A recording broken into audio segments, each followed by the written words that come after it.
they need to back this man or they're going to lose the confidence. I mean, the confidence is low within the fan base now already. But if they let Ruben Amorim go, then I think that would be it. I think everyone would give up with Ineos completely. It feels as if every single day we wake up and there's a new story surrounding Manchester United. And now boss Ruben Amorim is pointing fingers at the club's recruitment. Joining me to discuss this and all of the latest news outside of Old Trafford, because it is never ending, is Forever United presenter Adam Stott. Ruben Amorim has said that United are paying the price for poor recruitment in the past. Would you agree with that take? 100% agree with that take. I think every single United fan knows we have blown money over the last 10 years. It can go all the way back to Paul Pogba, Jadon Sancho, Harry Maguire, overpriced into the last few years, Casemiro, Antony. Some will say even players that we bought in the summer were overpriced as well, even with Ineos in situ. But over the years, everybody knows United were an easy target for buying their players. And I think we've been ripped off by nearly every club in Europe. That's how it feels, mate. Are you surprised to hear Amorim make these claims, and also how vocal he's been on the redundancies at the club? I am, yeah, I really am. I didn't expect it. It's a breath of fresh air to have a manager actually face up to everything and just be completely honest. I think sometimes he is too honest. He's being very young manager coming into Manchester United, obviously one of the youngest we've ever had in the club's history, in fact. And I think sometimes the British media, as you know, and all of the media circus around Manchester United have taken advantage of his honesty. But he has been right in everything that he said. And he's not saying anything that the fans or the fan base is surprised by. I think we're just taken aback that he's actually answering the questions instead of politically sidestepping them, let's say, like most managers do in press conferences. But really, Ruben Amorim has been absolutely bang on the money with everything that he said. It's just it's not helping anything at the moment. It's just reminding every single Manchester United fan of the mess that the club is actually in. Jim White was alongside former Crystal Palace chairman Simon Jordan and ex-Liverpool midfielder Danny Murphy. And Simon made this claim over Amorim's relationship with the press. The media have allowed him potentially to get away with more than they would have allowed another manager to have gotten away with, because they quite like the fact that he's a moth. They quite like the fact that he'll go towards the light. He'll say things that others won't say. And he's charismatic. And he's got a bit of charisma about him. How deep that charisma is, I don't think it's quite the same as the charisma that Mourinho had back in the day when he first walked through the door, and other managers. But he's got something more about him than what was previously there, which was Ten Hag. Do you think the media have let Ruben Amorim get away with more because he's charismatic and he's a friendly face as well? I think I think there is that element in any sort of walk of life. Like if you're approachable, obviously you sometimes get a little bit more of the rub of the green, I'm guessing. And I've actually been there in press conferences where he's had a tit for tat with journalists and he's gone back and forth, and I've spoken to that journalist a few minutes after the press conference has finished, and his words to me were, I actually felt sorry for him, because I felt like I was winning the battle against him in terms of the argument and the debate, but then I felt like I was easing up naturally because I actually felt sorry for him in the situation he was actually in. And I was a journalist for a really big publication coming out and saying that to me, and he was just like brutally honest with me and said, like, I think a lot of the media do feel sorry for him because they've been here with all the other managers before. He's just telling them everything that they already know. I actually feel sometimes the media don't know how to come back against him. And I think it's not so much they're letting him off. They're asking the awkward questions, but he's actually firing back with responses that they don't expect to get. And I think it's taken everyone a little bit by surprise. But I think he will learn how to sidestep questions a little bit easier going forward, and I think the media will start to really turn the screw going into next season, because everybody's aware that he has been thrown right in at the deep end this season, including the media. It's been reported it will cost the club £20 million if they were to sack Ruben Amorim. Adam, I mean, we're asking these questions all the time. We've seen so many managers come in after the Fergie era at the club.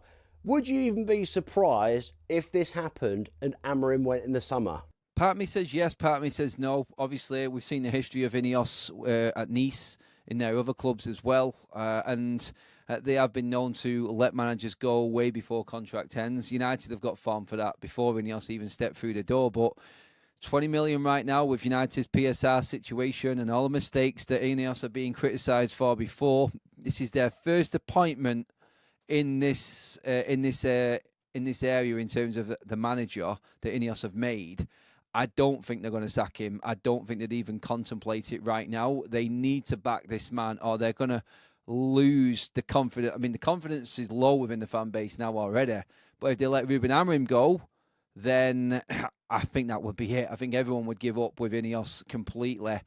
But honestly, I do believe that I just don't think they can afford it anyway. I think that is way too much money right now and investment needs to go elsewhere. Can you imagine all of the staff that had just been sacked at Manchester United and here's Ineos having to fork out 20 million more for someone that they've just employed a year before? It would be absolutely ridiculous. There's no room for it. And everything rides on Ruben Amorim. It's scary to think, but that's the situation it is right now. Christopher Vivell is coming in as the full-time director of recruitment at the club. His history, Chelsea and also the Red Bull Group as well. From what you've seen so far, and he's done bits and pieces with the club already, do you think that he could steady the ship in the long run? Yes, I think we've got the right man. I haven't really got a problem with, as a fan, the people that Ineos have employed. You look at the jobs that, say, for instance, Omar Barada, Jason Wilcox and Christopher Vivell have done in the past. Well-known, reputable in their areas, in their industry.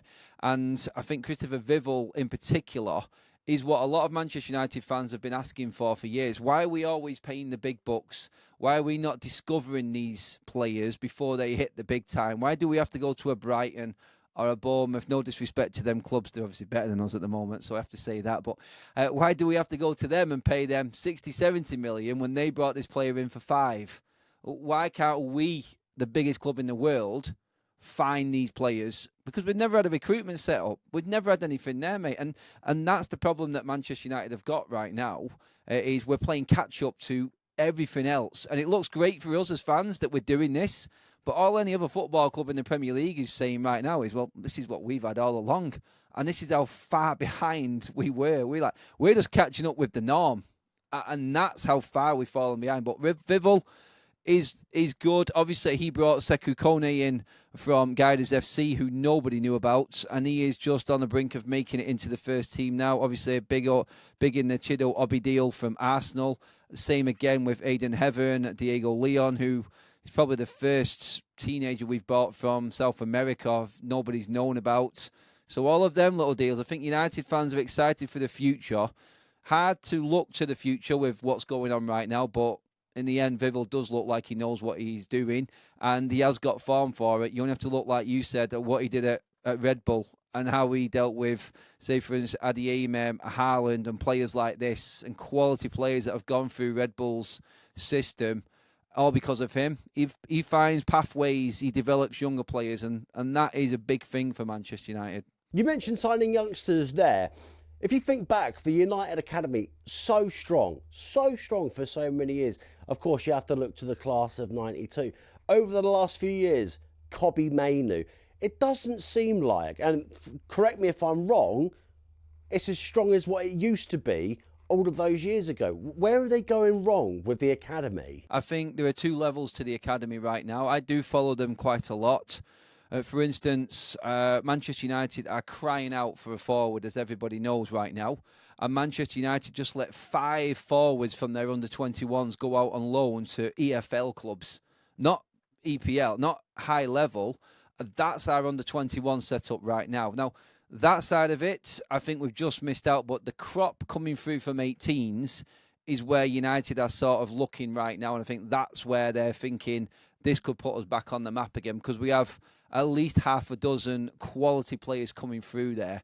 And the involvement now with Jason Wilcox from City, who runs City's academy, being involved in that as well. Ruben Amorim's got a track record for bringing young players through at Sporting. So I feel like it's moving in the right direction, but it has fallen away, to answer the question, Harry. Yeah, it definitely has. And you can see that by the amount of players that United have brought through that really don't last. Look at Alanga, never made it at Manchester United. He's been moved on. You're worried now about Garnacho leaving. Everyone's now criticising Kobbie Mainoo. Is it a one-season wonder again? And United have just jumped onto some of these younger players over the last 10 years and gone, oh, next best thing, because United just produce academy players all the time. They've taken it for granted that they're obviously going to be this good. And quite clearly, the past has shown us the last decade that they haven't been that good. And there are lots of talented players there that just aren't as talented as what it used to be. And I just think it's been run wrong before, but it is definitely on the mend. And we won our first FA Youth Cup in 11 years not so long ago as well. So that kind of shows you where it was and what we're building up to again a little bit. This week, former Manchester United boss Erik ten Hag spoke to SCG Stories and made this claim regarding current players. This generation usually find it difficult to deal with criticism. Criticism really gets to them. The generation that I grew up in had much thicker skin. You could be much more direct. I was approached much more directly. If I would do that with my current group of players, I would demotivate them. If you could do that to the current generation, they find it offensive. Is Ten Hag right in some ways? And I mean, I hate to use this phrase. Is a lot of this generation's footballers quite soft? There is a lot. I'm old school myself, so and where I don't like Ten Hag, I didn't like his methods, the way he tried to cover things up constantly all the time as to underperformances, of Manchester United. He's kind of right on this one. I cannot. It may be a generational thing, like I'm saying with me, because I grew up through the 80s, going into the 90s, and you know what it was like back then, Harry. It was blood and thunder. Do I? I was born in 1996. You watch football. You've seen you've seen the videos though. You've seen the videos. I mean, you could go back to the early 2000s and say there was some harder players that could take a lot of criticism then. I mean, you go back to some of the players that were there at the start of the noughties, and you knew that they could take the criticism coming their way. But no, he's right in a way that you can't say anything these days, because even Ruben Amorim talked about that in his last press conference. He said these players live in a bubble. They don't understand what it is in normal life, and the criticism affects them, and they try to go out and rectify it. Social media takes over everything, and then all of a sudden they're trying to overcompensate and do more. Rather than listening to what's necessary on the training ground, they're looking too deeply into their own performance, and it's taken away the team aspect. I totally get where Ruben's coming from, but what Ten Hag said, well, you've seen the situation he had with Ronaldo, with Jadon Sancho. I backed him on both of them because I always believed, and this is me being a dinosaur again, like Sir Alex Ferguson said, that there's no one bigger at the club than the manager, and every player has to fall in line. If Sir Alex Ferguson can get away with it, but I think Sir Alex got out at the right time. And you only have to listen to Roy Keane talk. He would never make it in management these days. So there is an element to what Ten Hag says. He's bang on the money. They are a softer generation, I think, modern day players. And everything in the way the game has moved has definitely pushed them in that direction. But they're very well protected, more than what the other players were, for instance, back in the day. Just another quick one there, example would be David Beckham from my day. The criticism he got after the 98 World Cup incident. Can you imagine if social media was around then?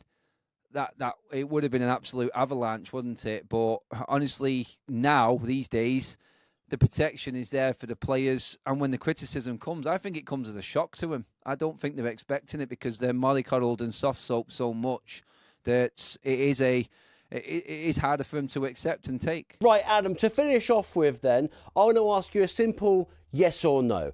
Will these players be at United at the beginning of 25-26? Ericsson. No. Harry Maguire. Yes. Marcus Rashford. No. Alejandro Garnacho. No. Højlund. No. Joshua Zirkzee. Yes. Onana. I hope not, but I think he will. Dalot. Yes.